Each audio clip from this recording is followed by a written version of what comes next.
Hace 8 días hablamos un tema, si no lo pudo ver, está en YouTube, si no pudo venir. Se llamaba regenerados y no degenerados. Y estuvimos hablando que sin Cristo somos unos degenerados. ¿Por qué? Porque la definición de degenerados es todo aquello que se ha apartado del diseño original.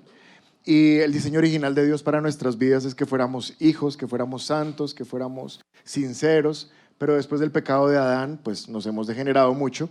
Pero todo aquel que tiene a Cristo no es que se va haciendo bueno de a poquitos, sino que en su ser interior fue hecho nuevo una vez y para siempre. Amén. Entonces fuimos regenerados y nuestros pensamientos se están regenerando con la palabra de Dios. Cada reunión, cada vez que usted lee la palabra, nos vamos regenerando un poquito más. Vamos a seguir hablando acerca de la salvación y hoy quiero contarles otro privilegio, otro beneficio, resultado de ser salvos. Este privilegio se llama adopción. Di conmigo fuerte, adopción. Di conmigo, ahora soy un hijo de Dios. Bueno, si tú viniste a estas reuniones porque estabas en casa desayunando, tomando energía, entonces puedes hacerlo un poco más fuerte. Di, ahora soy un hijo de Dios. Sí, los de las 7:30 están, ahora soy. Claro, no alcanzaron a dormir bien ni a desayunar, pero tú ya estás lleno de energía. Ahora soy un hijo de Dios. Si estás diciendo que ahora eres un hijo de Dios, es porque antes no eras hijo de Dios. ¿Estamos de acuerdo en eso, sí o no? Si ahora eres hijo de Dios, es porque antes no eras hijo de Dios. ¿Será que eso es lo que dice la palabra? Romanos 8:15 dice, en cambio, recibieron el Espíritu de Dios cuando Él los adoptó como sus propios hijos. Ahora lo llamamos Abba Padre, que significa amado Padre o papito. Pero mire que el versículo dice, ahora lo llamamos Abba Padre. Quiere decir que antes no lo llamábamos Abba Padre, pero ahora sí lo llamamos Abba Padre. Este versículo es súper completo. Quiero que mire la pantalla y lo lea una vez más. En cambio, recibieron el Espíritu de Dios cuando Él los adoptó como sus propios hijos. Hay dos grandes verdades que quiero que usted vea en este versículo. La primera es que Dios nos adoptó como sus hijos. Pero, ¿cuándo puede adoptar uno a alguien como su hijo? Cuando esa persona no era hija. Si nosotros siempre hubiésemos sido hijos de Dios, pues llamar a David porque hay un ruido ahí. Si nosotros siempre hubiésemos sido hijos de Dios, no habría necesidad que la palabra dijera que ahora hemos sido adoptados como hijos de Dios. De hecho, la palabra, después del punto dice, ahora lo llamamos Abba Padre. Antes nosotros no llamábamos a Dios Padre. Antes quizás lo llamábamos Dios, o no sé cómo usted se refería a Dios, pero ahora lo llamamos Padre. Este versículo me está mostrando que hay un antes y un después. Y este versículo está sacándonos de un argumento que hay que desplazar de nuestra mente. ¿Cuál es este argumento? Es un error que todos hemos tenido, por lo menos yo lo tenía. Y este error es pensar que todo el mundo es hijo de Dios. Entonces decimos, no, todo el mundo en este mundo es hijo de Dios. Y eso se respalda con otros argumentos, porque uno dice, bueno, como Dios es amor, Dios es un Dios tan amoroso, ¿cómo va a tener a unos como hijos y a otros no? Si Dios nos ama a todos. No, la palabra de Dios no dice que todo el mundo sea hijo de Dios. De hecho, la palabra dice que ahora tú y yo somos hijos de Dios. ¿Cuántos hijos de Dios hay en este lugar? Pero antes no éramos hijos de Dios. Se marcó un antes y un después. Y yo sé que esto rompe la cabeza, esto viene contra muchos conceptos y a veces yo me pongo en el papel de Dios cuando Dios dice, no, mira, es que tengo una verdad y la gente dice, no, es que una cosa es lo que dice la Biblia, pero yo pienso que es otra cosa. No es que a mí mi tía me dijo eso. O la vecina, tengo una vecina que dice que todos somos hijos de Dios. No, en cuanto a la salvación, quiero que me mires un segundo, en cuanto a la salvación no importa mucho lo que tú pienses. Realmente lo que importa es lo que Dios piense. Porque puede que tú y yo estemos equivocados, pero Dios no se va a equivocar porque Él es el que se inventó la salvación. Amén. Entonces, no interesa con qué pienso venimos, interesa con qué dice Dios acerca de la salvación, que es lo que debemos creer. Si la palabra de Dios dice que ahora somos hijos, lo primero que quiero que guardes en tu corazón es que antes no éramos hijos. Ahora somos hijos de Dios, pero antes no éramos hijos de Dios. ¿Desde qué momento nos convertimos en hijos? Gálatas capítulo 3, verso 26. Dice, pues todos ustedes son hijos de Dios por la fe en Cristo Jesús. ¿Desde qué momento eres hijo de Dios? Desde que tienes fe en Cristo. No siempre hemos tenido fe en Cristo. Antes ni siquiera conocíamos a Cristo.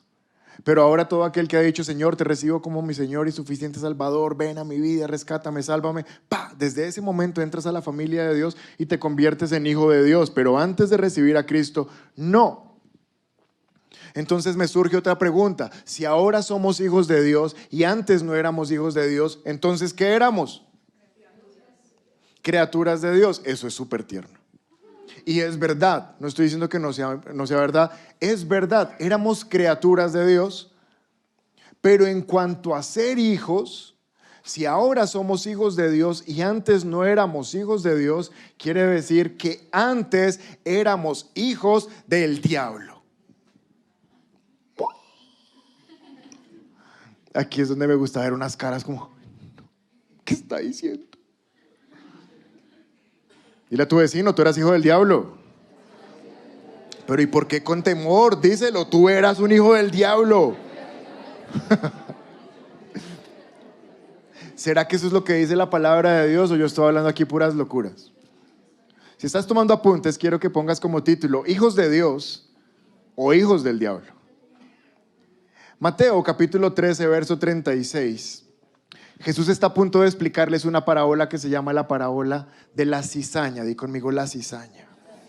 ¿Cuál es la parábola de la cizaña? Jesús está predicando, hay multitudes de personas y están los discípulos allá al lado de Jesús. Y Jesús está predicando y dice, un hombre salió a sembrar en el campo y puso buena semilla, pero otro hombre malo por la noche esparció la cizaña.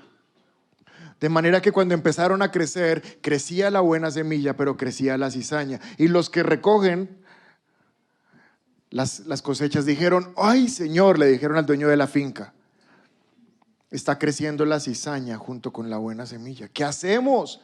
La cortamos y el dueño de la finca dice, no la pueden cortar, porque al cortar la cizaña van a cortar también la buena semilla. Hay que esperar que ambas crezcan. Cuando ambas estén maduras, cortamos todo, separamos la mala, la quemamos y guardamos la buena.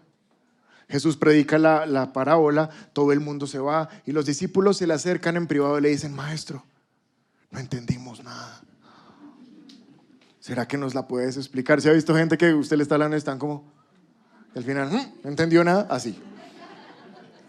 Entonces Mateo 13:36 dice, luego de despedir a la gente, Jesús entró en la casa y los discípulos se le acercaron y le dijeron, explícanos la palabra de la cizaña.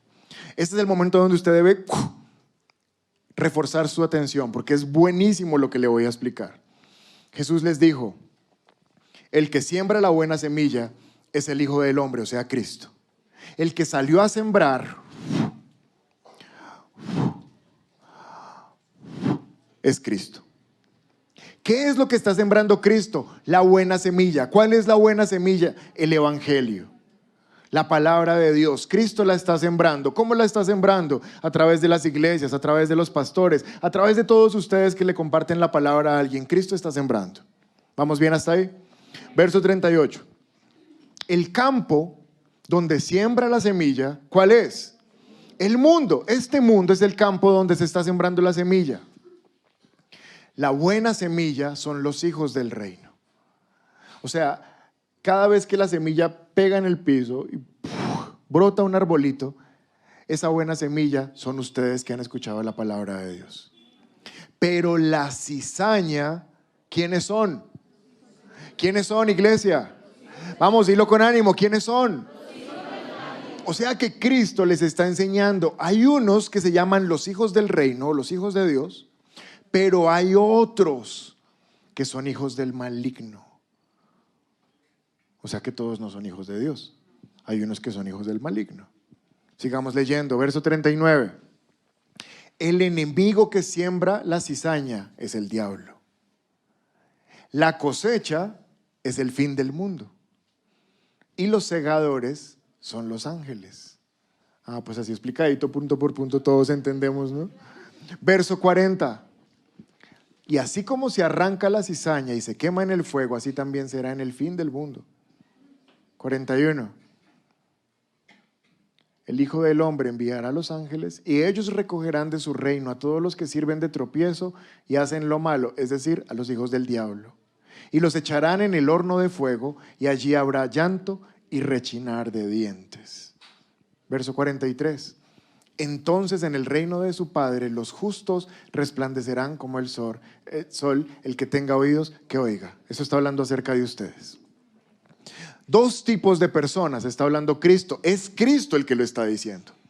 Unos se llaman hijos del maligno, otros se llaman hijos de Dios. Los hijos del maligno son aquellos que han permitido que la cizaña del pecado, que la mala semilla penetre en sus corazones y sus vidas es resultado de esa mala semilla. Los hijos de Dios son los que han permitido que la buena semilla, la palabra de Dios, entre en sus corazones y han crecido para dar buenos frutos. La buena y la mala noticia es que va a llegar un tiempo que se llama la cosecha final, el fin del tiempo. ¿Cuántos aquí están planeando vivir eternamente, nunca irse de este mundo? Bendiciones, hay varios. Highlanders. ¿Y cómo le van a hacer? No, todos nos vamos a morir. Todos vamos a pasar por el momento de la cosecha final, del juicio. La buena noticia es que todo el que recibió a Cristo va a ir a la gloria de Dios. La mala noticia es que el que se negó a recibir la buena semilla, pues va a pasar en el horno caliente que se llama el infierno. ¿Quién lo está predicando? Cristo. Si Cristo lo dice, yo lo creo. Ahora, aparece otro versículo, primera de Juan 3:10. Les estoy mostrando que hay hijos de Dios e hijos del diablo. Primera de Juan 3:10. En esto se manifiestan los hijos de Dios. Alguien diga fuerte, los hijos de Dios. Y los hijos del diablo. Alguien diga fuerte, y los hijos del diablo. ¿Cuántos hijos hay? ¿Cuáles son los primeros? ¿Cuáles son los segundos? Dígame los primeros, los segundos, los primeros, los segundos. ¿Ya entendió? No todo el mundo es hijo de Dios. Ay, pero Diosito tan bueno. Sí, Diosito es muy bueno. Pero hay gente que es muy mala. Y es producto de la cizaña, que es de Satanás. En esto se manifiestan los hijos de Dios. Todo aquel que no hace justicia, ni ama a su hermano, tampoco es de Dios. Aquí hay dos características de los hijos de Dios. ¿Cuál es la primera? Hace justicia. ¿Cuál es la segunda? Ama a su hermano. ¿Qué es hacer justicia? Les voy a mostrar qué es hacer justicia. Ven, Aleja. Sí, sí. Y Ricardo. Los dos, corriendo. Les voy a mostrar qué significa hacer justicia. Hazte tú acá y tú acá. Ella es Alejandra, claro, ya ha crecido. Ya casi no me sirve, pero bueno. Alejandra es una pecadora. Miren esa cara.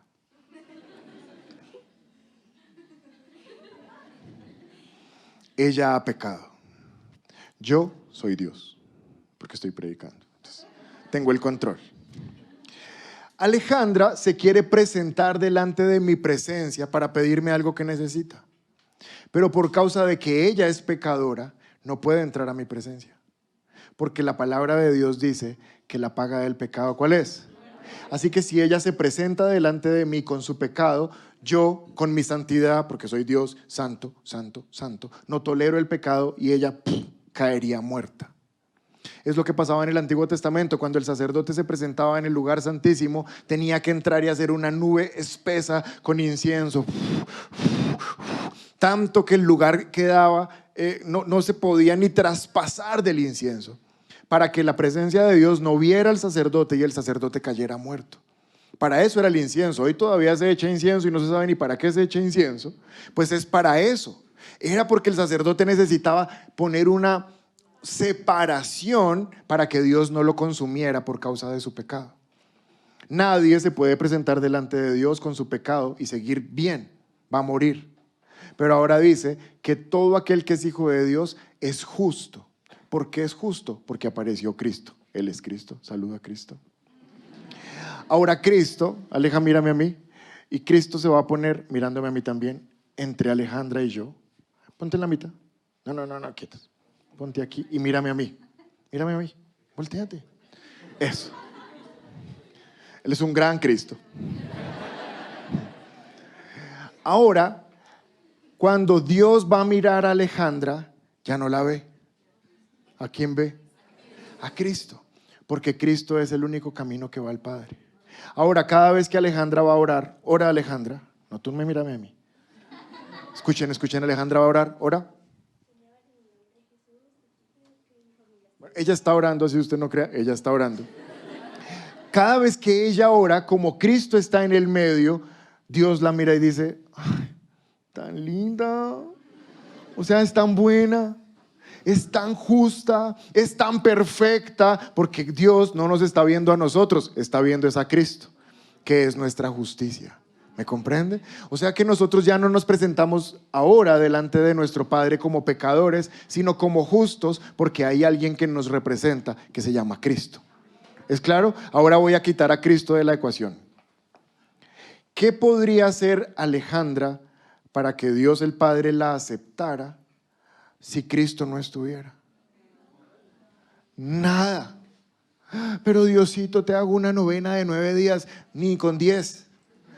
Te hago una peregrinación de 40 días, no me alcanza nada, porque nada de lo que ella haga es suficiente para compararse con lo que Cristo hizo en la cruz. ¿Me está entendiendo? Entonces nuestra justicia solamente es Cristo, nada más nos justifica. Listo, pueden volver al puesto. Entonces todo hijo de Dios, por causa de que cree en Jesús, ¿alguien aquí cree en Jesús? Ya Dios no ve tu pecado, ahora lo que Dios ve es a Cristo. Y Cristo está en la mitad. Y eso se llama la justicia. Guárdate en tu corazón o en tu pensamiento esta definición de justicia. Justicia es presentarse delante de Dios y no tener vergüenza por nuestro pecado. Porque no nos ve pecadores, nos ve justos. Eso se llama justicia. ¿Y hemos pecado? Sí. ¿Y vamos a seguir pecando? Sí. Pero Él no nos ve pecadores. ¿Por qué? Porque Cristo siempre está en la mitad. La palabra lo llama nuestro abogado defensor. ¿Vamos bien hasta ahí? Entonces aquí dice que se solicita, Aquí dice que los hijos de Dios tienen una característica. La primera característica es que son justos porque Cristo es su bandera, Cristo es su estandarte, Jehová Nise, el que nos representa, el que está en la mitad. Pero después dice que los hijos de Dios aman a su hermano. ¿Se acuerdan que fue un mandamiento que Dios les dio? Ama a Dios y ama a tu prójimo. Mírame a mí, todos mírenme. No importa cuál sea tu prójimo, no importa si es tu mamá, no importa si es tu novia, no importa si es tu esposo, no importa incluso si es tu hijo. Todos los prójimos son inamables. ¿Qué? Dije inamables. Todo el mundo es inamable. Uno no puede amar a otra persona porque son desesperantes. ¿Sí o no? O sea, usted se casa enamorado de los 5 años y dice, ¿qué hice? Dios mío, ¿qué hice? Porque el amor humano es imperfecto. No alcanza para la eternidad. Romanos capítulo 5, verso 5 dice que el amor de Dios fue derramado en mi corazón para que yo pueda amar a los que son inamables. Entonces un hijo de Dios puede amar no con el amor que tiene, sino con el amor que Dios le da. Entonces por eso los matrimonios cristianos que están puestos en Cristo no se acaban. No porque diga, uy, es que la veo hermosa todavía, es que es mi novia todavía. Sí, sácala, llévala al cine y todas esas cosas, pero no es por eso. Es porque el amor de Dios que está en ti hace que le aguantes, que seas paciente, que le creas, que la perdones, todas esas cosas. ¿Me entiende? Solo los hijos de Dios pueden amar con este tipo de amor, porque es un amor que ha sido derramado en mí por el Espíritu que está en mí. Pero este versículo, lo que le quiero mostrar, no son solamente características de los hijos de Dios, sino que Juan también está diciendo, hay hijos de Dios, pero también hay hijos del diablo. Hechos capítulo 13, verso 9. Hechos 13, 9. Le quiero decir la historia para que usted entienda lo que vamos a leer. Pablo está predicando la palabra y está a esto de ganarse un señor que es de muchísima influencia en esa época. Ya lo tiene listo. O sea, este hombre escucha predicar a Pablo y está como, Ah, yo quiero eso que predica. Me gusta lo que dice. Ya lo tiene listo. Pero hay un hechicero que trabaja para ese hombre y le saca plata. Entonces el hechicero se está dando cuenta que Pablo lo está seduciendo con el evangelio y el hechicero tiene que trabajar en contra de Pablo porque si no se le va la plata. Y entonces Pablo ahora mira al hechicero y mire lo que le dice. Saulo, también conocido como Pablo, fue lleno del Espíritu Santo y miró el hechicero a los ojos. Verso 10. Y le dijo: tú, hijo del diablo, lleno de toda clase de engaño y fraude, enemigo de todo lo bueno, nunca dejarás de distorsionar los caminos verdaderos del Señor. Pablo es uno de los apóstoles que más revelación tiene de la palabra, porque vio a Cristo cara a cara, sin estar con él físicamente. Y Pablo no le está diciendo: tú, hijito de Dios, que no eres tan malo. Ay, es que todos somos hijitos de Dios. ¡No! Este es un hijo del diablo. Ese hechicero que se está oponiendo a la predicación del evangelio es un hijo del diablo. Ya usted vio a Jesús diciendo: hay unos que son hijos de Dios y la cizaña es hija del diablo. Ya le mostré a Juan diciendo: hay unos que son hijos de Dios y otros son hijos del diablo. Le estoy mostrando ahora a Pablo diciendo: tú, hijo del diablo. Y ahora Pablo me está mostrando características de los hijos del diablo. Tú, hijo del diablo, lleno de toda clase de engaño. Porque los hijos del diablo, como Satanás es el padre de la mentira, ¿se ha visto que los hijos se parecen a los papás? Usted le pone mis gafas a mi hijo y es igualito a mí. Y se las quita igual, es igualito a mí. Porque los hijos se parecen a los papás. Así los hijos del diablo se parecen a su papá, que es el diablo. Si Satanás es el padre de la mentira, los hijos del diablo son mentirosos. Entonces, ¿cuántos de ustedes han mentido estos días?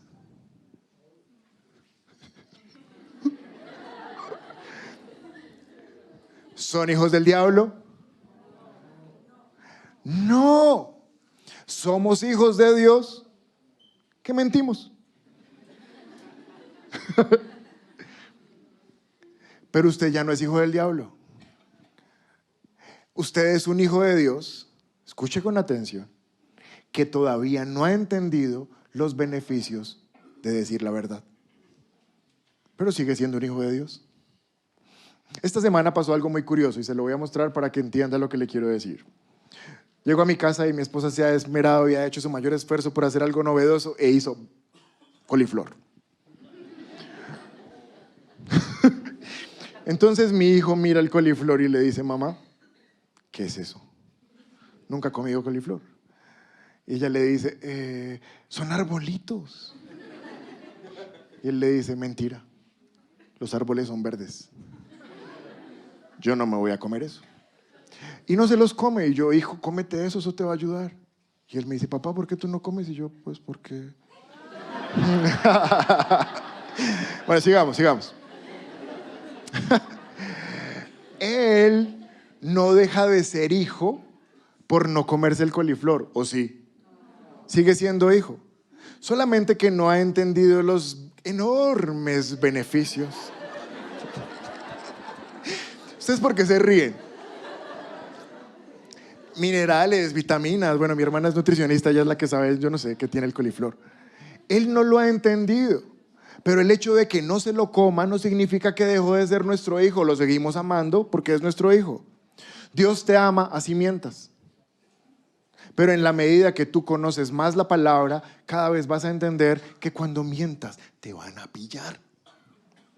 Y cuando te pillen vas a quedar mal. Y cuando quedes mal te va a tocar decir la verdad al final de todo. Entonces es mejor decirla antes. ¿Me entiendes?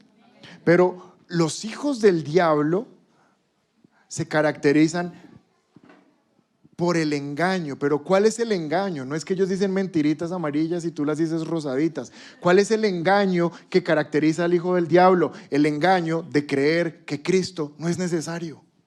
El engaño de creer que se muere y no pasa nada, queda levitando en el aire o reencarna en vaca o en zancudo o en lo que sea. Eso es un engaño. ¿Me estás comprendiendo? El hijo de Dios, el hijo del diablo, el engaño que guarda en su corazón es que Cristo no es necesario. Y yo estoy seguro que tú estás aquí porque sabes y tienes plena certeza que Cristo es imprescindible. Aunque mientas a veces. Después Pablo le dice al hechicero: tú eres enemigo de todo lo bueno. ¿Qué es todo lo bueno? Todo lo bueno se resume en un solo nombre. Todo lo bueno se llama Cristo. Pero el hechicero era enemigo de Cristo porque se estaba oponiendo a la predicación del evangelio. ¿Me está entendiendo? Y yo aquí es donde le quiero decir, entonces yo ya recordé cuando yo era un hijo del diablo. Yo tengo presente cuando yo era un hijo del diablo porque yo veía las iglesias cristianas y decía: ¡brutos! ¡Ignorantes! Ahí les están succionando el cerebro, no se dan cuenta, les están mintiendo. Y ese señor, mírelo, ladrón, ladrón, se les está robando la plata. Uy, pero eso es por ignorancia. Si tuvieran conocimiento, no estarían ahí como unas ovejas adoctrinadas por esa gente que los manipula. Un hijo del diablo. Y ahora, del otro lado. Yo sé cuando ataqué el evangelio, yo sé cuando critiqué la iglesia, yo sé cuando era como este hechicero que decía: qué burros son todos esos que van a una iglesia y piensan que eso les soluciona la vida. Ignorantes. Ese era un momento donde yo era un hijo del diablo. Gracias a Dios, Dios se me atravesó. Y se les atravesó a ustedes. Porque ahora somos hijos de Dios. ¿Por qué somos hijos de Dios? No somos hijos de Dios porque queramos ser hijos de Dios. Efesios capítulo 1, verso 5. Saludos a todos los que están en internet. ¿Sabe? Estuve hace 8 días en unos grados del centro de entrenamiento donde predico la palabra, donde enseño la palabra. Y varios pastores me dijeron: ay, seguimos sus prédicas. Entonces, pastores, saludos, bendiciones. Son de otras ciudades del país, pero ahí son humildes y creen que algo pueden aprender de mí. Bueno, pues de Dios a través de este lugar. Entonces, saludos. Efesios capítulo 1, verso 5. Dios decidió de antemano. ¿Quién decidió? Dios. ¿Quién decidió? Dios. Aquí no dice: y tú decidiste. Nadie decidió. Fue Dios el que decidió de antemano. ¿Por qué dice de antemano? Antes que tú decidieras venir a la iglesia, Dios ya había decidido invitarte.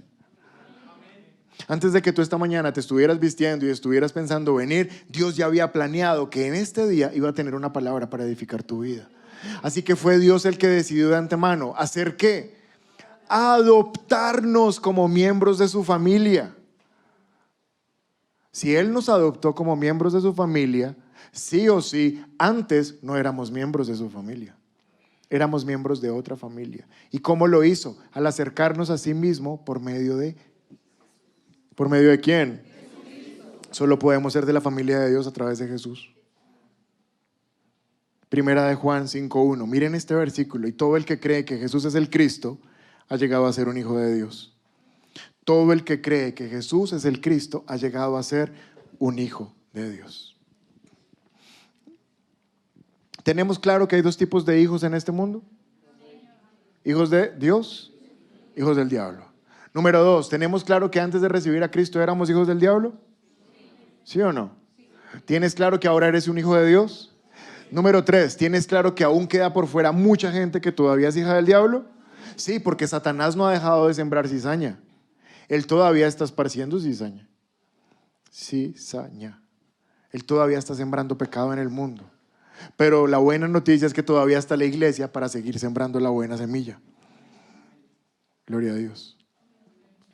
¿Cómo es el proceso de adopción de una persona que era hija del diablo y ahora es hija de Dios? ¿Cómo es ese proceso de adopción? Es un proceso, pasan varias cosas. Lucas capítulo 15 es la parábola del hijo pródigo. ¿Ha escuchado la parábola del hijo pródigo? Para los que no, se la resumo, para que entienda el contexto. Jesús está predicando y está diciendo que un hombre tenía 2 hijos, uno era mayor y otro era menor. El hijo menor le dice: papá, ya cumplí 18, voy a salir a hacer mi propia vida, voy a emprender. ¿Sí? Entonces, entrégame lo de la herencia, voy a poner mi empresa, me voy a ir a trabajar. Y el padre dice, bueno, hijo, toma todo lo que te corresponde. Y el hijo se va. Pero cuando el hijo se va, no se va a emprender. Lo que se va es a despilfarrar la plata que le dio el papá. ¿En qué? La palabra lo dice. Sí, en mujeres. Y en trago. Se enloquece. Y desgasta o malgasta hasta el último peso que el papá le dio, y ahora está sin plata, ya no tiene trabajo, ya no tiene comida, y ahora emprende una nueva empresa que se llama Alimentar Cerdos de otro. Y es tanta el hambre que el hijo pródigo tiene que cuando está alimentando el cerdo dice, uno para ti, uno para mí, uno para ti, uno para mí. Y empieza a comer comida de cerdos, porque eso es lo que produce la cizaña del pecado. Siempre va a degradar la persona hasta lo más bajo. Y cuando estaba hablando de esto, cuando estaba preparando esto, Dios me mostraba cómo mucha gente viene a la iglesia, pide que oremos para ser bendecidos, y cuando son bendecidos van y malgastan la bendición. Hay gente que dice, pastor, es que estoy sin trabajo, ore. Y uno, Dios mío, por favor, dale trabajo. Mira que no tiene que comer. Consigue el trabajo y va y se gasta la plata del trabajo en trago. Ay. O sea, la bendición que Dios da enterrada en el terreno de Satanás. Y cuando pasa la ofrenda, vas a ofrendar, ya me la gasté toda. Y cuando podrías ofrendar en el terreno que te va a producir más fruto, no tienes, porque lo has enterrado en el terreno que te quita todo el fruto. Es lo que le pasó al hijo pródigo.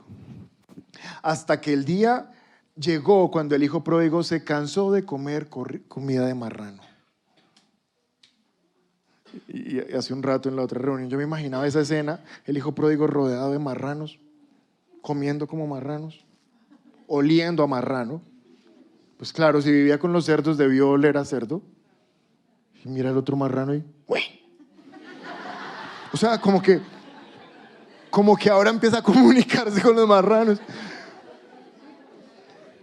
Y en ese momento, ¿cómo se llama el sonido que hacen los marranos? ¿Alguien sabe? Yo tampoco. Cuando el hijo pródigo empieza a hablar marranés, se da cuenta, uy, estoy demasiado mal. O sea, era el hijo de un señor adinerado y ahora parezco un cerdo. Porque el pecado hace eso. Pone personas que deberían estar bendecidas a vivir la vida de un cerdo, revolcados en el lodo. El hijo pródigo reacciona y dice, volveré a la casa de mi padre y le diré, Padre, he pecado contra el cielo y contra ti. No soy digno de que me llames hijo, pero trátame como uno de tus jornaleros y dame comida. Estoy muriendo de hambre. Y el hijo pródigo va repasando la historia de lo que le va a decir al papá. Y ahora estamos ahí en el verso 18 de Lucas 15. Volveré a la casa de mi padre y le diré, Padre, he pecado contra el cielo y contra ti. Ya no soy digno de que me llamen tu hijo. Te ruego que me contrates como un jornalero. Entonces regresó a la casa de su padre. Cuando todavía estaba lejos, el padre lo vio llegar y lleno de amor y compasión, corrió hacia su hijo, lo abrazó y lo besó. Su hijo le dijo, Padre, he pecado contra el cielo y contra ti, ya no soy digno de que llamen tu hijo. Sin embargo, su padre le dijo a los sirvientes, rápido, traigan la mejor túnica que haya en la casa y vístanlo. Consigan anillo para su dedo, sandalias para sus pies. Maten el ternero que hemos engordado y tenemos que celebrar con un banquete. Porque este hijo mío estaba muerto y ahora ha vuelto a la vida, estaba perdido y ha sido encontrado. Y comenzó la fiesta. Aquí el hijo pródigo está saliendo del mundo del pecado, está dejando de ser un hijo del diablo y está llegando a los pies de Cristo para ser un hijo de Dios. ¿Estamos bien hasta ahí? Antes de continuar con la historia, hay algo que yo no me había dado cuenta, y esta historia la he leído quién sabe cuántas veces, pero no me había dado cuenta de algo, ¿sabe? El hijo no había llegado y el papá ya tenía lista la túnica, el anillo, las sandalias y el becerro. O sea, el papá sabía que el hijo venía. Tu padre sabía que tú venías y ya te tenía todo listo. Porque no fue como que se puso el papá en ese momento y dijo, ay, cosan una túnica rápido. No. Dijo, traigan la túnica que hemos preparado para el hijo, ya está lista. Y vístanlo. Y esta es la parte final de la prédica, pero te quiero decir, presta atención a lo que te voy a enseñar. El proceso de adopción de Dios para que pases de ser hijo del diablo al hijo de Dios es un proceso, tiene varias partes. Y Jesús predicó la historia del hijo pródigo para mostrarnos. Esto que Jesús les enseñó son 4 procesos. 3 tienen un resultado interno y uno externo. Di conmigo 4 procesos. Vamos, mira a alguien cerca y dile son 4 cosas. Mira al del otro lado y dile son 4 cosas. ¿Cuántas cosas son? 4. Pasaron 4 cosas para volver a adoptar a un hijo y decir que es un hijo de Dios. La primera es que dice que en el verso 22, su padre dijo a los sirvientes, rápido, traigan la mejor túnica que haya en la casa y vístanlo. Rápido, el hijo ni siquiera ha puesto un pie en la casa cuando el padre dice, vístanlo. ¿Por qué le quiere cambiar la ropa? Pues porque ese hijo huele a puro cerdo. ¿Usted ha olido un cerdo? Gas. Huele mal. ¿A qué olía? A pecado. ¿A qué olía? A mundo. ¿A qué olía? A lo peor. Él se había revolcado en lo peor. Y el padre dice, yo no quiero que mi hijo se vea así. Yo necesito cambiarle esa ropa de pecado y ponerle una túnica nueva. ¿Y qué tan rápido hay que hacerlo? ¡Rápido! Si hubiéramos sido nosotros, uno dice como esperemos un mes a ver si va a ser juicioso este muchacho. A ver si ajuició. ¿Sí o no? Uno dice, tengamos paciencia a ver si merece la túnica, a ver si se la va a merecer. No, el padre ni siquiera lo había dejado entrar a la casa y ya lo tenía vestido con una túnica nueva. ¿Qué es esa túnica nueva? Gálatas capítulo 3, verso 27. Gálatas capítulo 3, verso 27.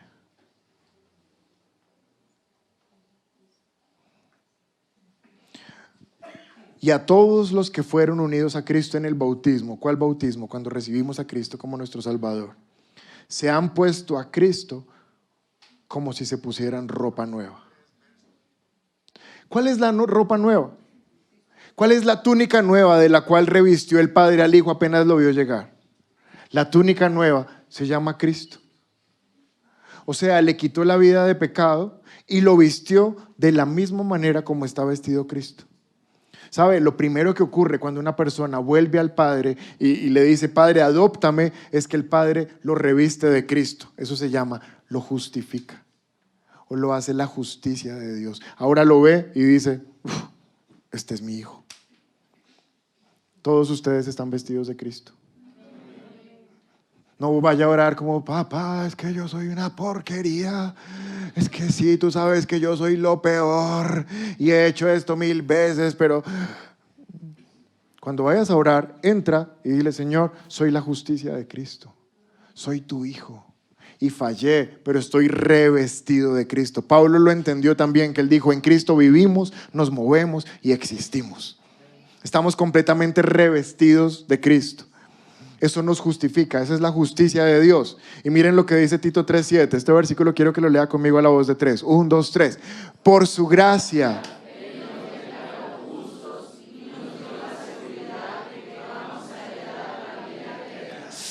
¿Cuántos están seguros de que van a ir a la vida eterna?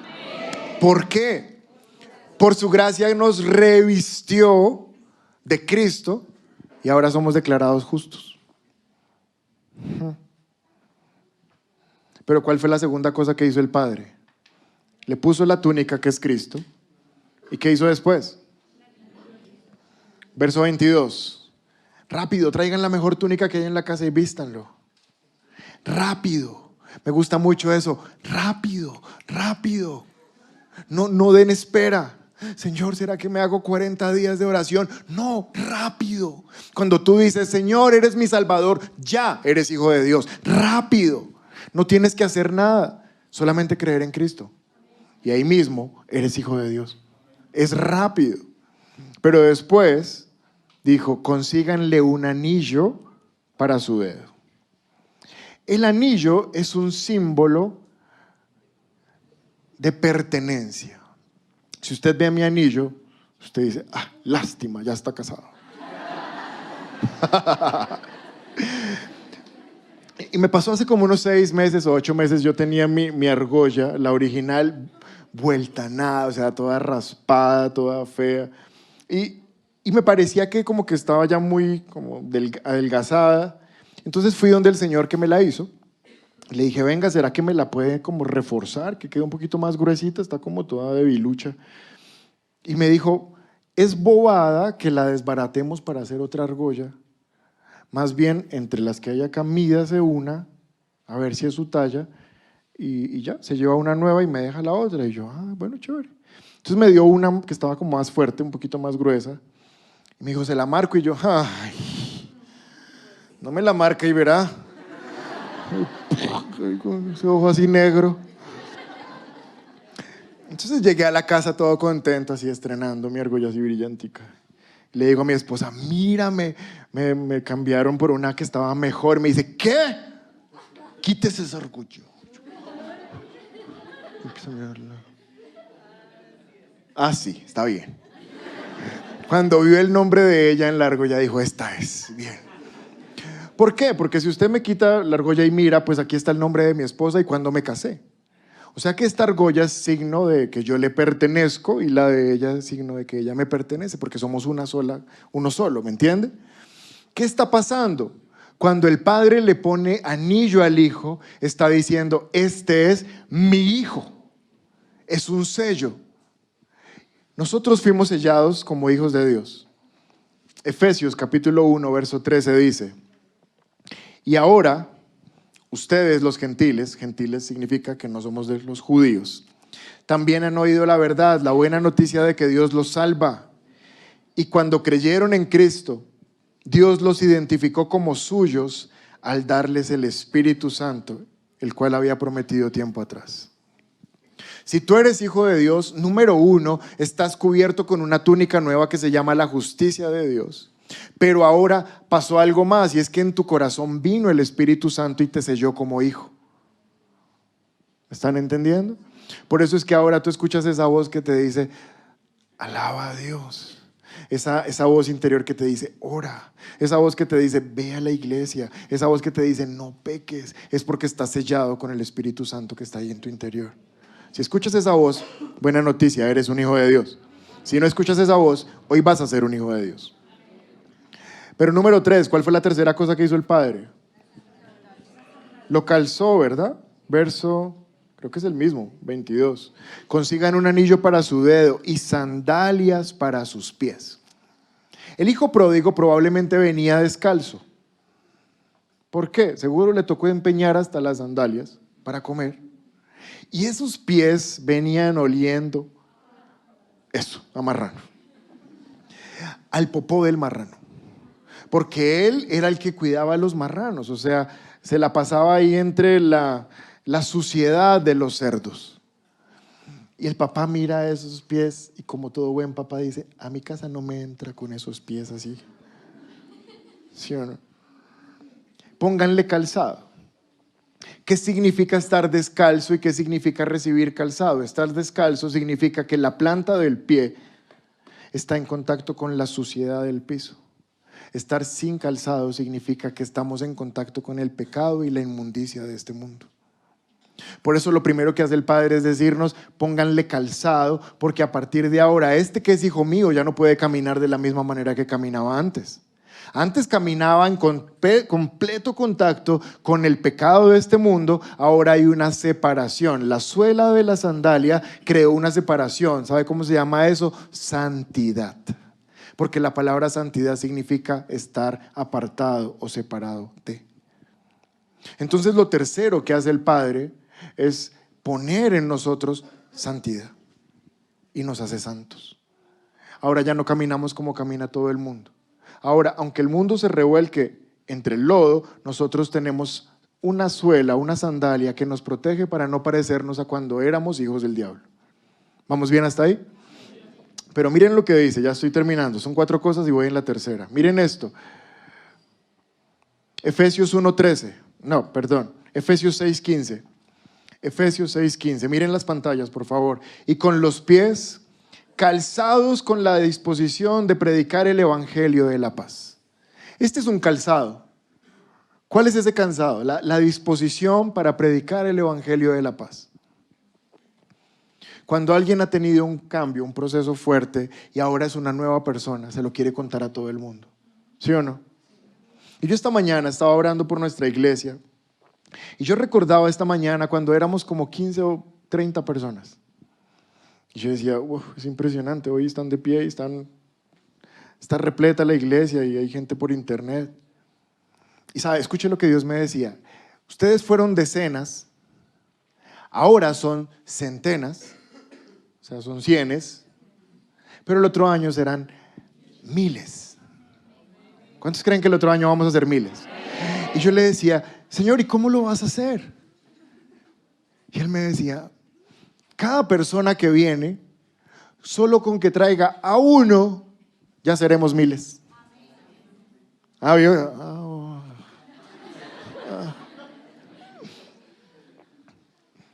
Como 3 por allá, sí. No falta el que está mirando, el que dice, ay, amén, ay, me trae uno. Iglesia, el otro año tú te tienes que multiplicar en otra persona al menos. Porque aquí dice que si Dios te puso un nuevo calzado, ese calzado es para que prediques el evangelio a otra persona. ¿Estás feliz de ser un hijo de Dios? Cuéntalo, cuéntaselo a alguien. Así es como la iglesia va a crecer el otro año. Qué gran revelación, ¿no? Tú compartiendo el evangelio con otra persona. Pero les dije que eran 4 cosas y las 3 primeras tenían que ver con algo interno, ¿se acuerda? ¿Qué es lo interno? Número 1, la justicia. Número 2, el Espíritu Santo. Número 3, la santidad. Pero la cuarta cosa, y con esto termino, está en el siguiente verso 23. Miren la pantalla que con esto terminamos. Maten el ternero que hemos engordado. Tenemos que celebrar un banquete. No podía haber adopción, no podía haber la llegada del Hijo si antes no se mataba el Cordero, porque el Cordero es Cristo. Entonces se tiene que matar el Cordero para que pueda haber banquete y adopción. Pero este es uno de los versículos raros que llama a Cristo el ternero gordo, el ternero grueso. El ungido, la palabra ungido significa como grasoso. Viene del aceite que escurre. Hay tanto aceite que es oleoso, es la palabra. Y este es uno de los pocos versículos que llaman a Cristo el ternero engordado para ser matado. ¿Por qué? Porque dice que después de que se coman el becerro gordo, se va a celebrar un banquete. Este becerro gordo no es solamente para salvación. Nosotros a veces pensamos, yo tenía una falsa idea en la cabeza y es, uno recibe a Cristo para ser salvo. Pero después me empecé a preguntar, bueno, si solamente recibimos a Cristo para ser salvos, ¿por qué en el momento de ser salvos no somos aspirados del mundo? Ya somos salvos, pues que nos aspiren de una vez. ¿Para qué ser salvos y quedarnos en un mundo tan cochino como este? ¿Sí o no? Entonces he meditado en eso y la respuesta es, se deben quedar en este mundo para que muestren cómo vive un hijo de Dios y los que no son hijos de Dios quieran ser hijos de Dios. Iglesia, mírame que con esto ya terminé. ¿Sabes cómo vive un hijo de Dios? Bendecido. Un hijo de Dios tiene que ser bendecido, porque si los hijos del diablo son iguales a su papá, los hijos de Dios son iguales a su papá. ¿Y sabes cómo es Dios? Es la bendición completa. Entonces por eso el becerro gordo significa un beneficio de ser hijos de Dios, pero un beneficio externo, no un cambio interno, sino un beneficio externo que se llama ser bendecidos. Efesios 3:20, miren esto, miren la pantalla. Y aquel que es poderoso para hacer que todas las cosas excedan a lo que pedimos o entendemos. ¿Sabes qué va a empezar a pasar? Tú vas a orar y tú vas a pedir por algo y Dios no te va a dar lo que tú estás pidiendo, sino que Dios va a exceder de lo que tú estás pidiendo. Gracias por tu entusiasmo. El otro año el Señor va a exceder lo que tú estás pidiendo. Y tú vas a creer que oras por un trabajo y el Señor va a exceder lo que tú estás pidiendo. Por una simple razón, porque eres hijo de Dios. Juan capítulo 10, verso 10. Y este es el resumen de todo. El propósito del ladrón, o sea, de Satanás, es robar, matar y destruir. Y Jesús dice, pero mi propósito es darles una vida plena y abundante. Alguien pensará, bueno, yo soy hijo de Dios y mi vida no es abundante. Pues no has entendido la palabra. Porque los hijos de Dios son bendecidos. ¿Por qué? Porque son hijos. Un hijo de Dios no es bendecido dependiendo del diploma que tiene, sino dependiendo de la naturaleza que tiene. La naturaleza se llama ser hijos de Dios. Amén.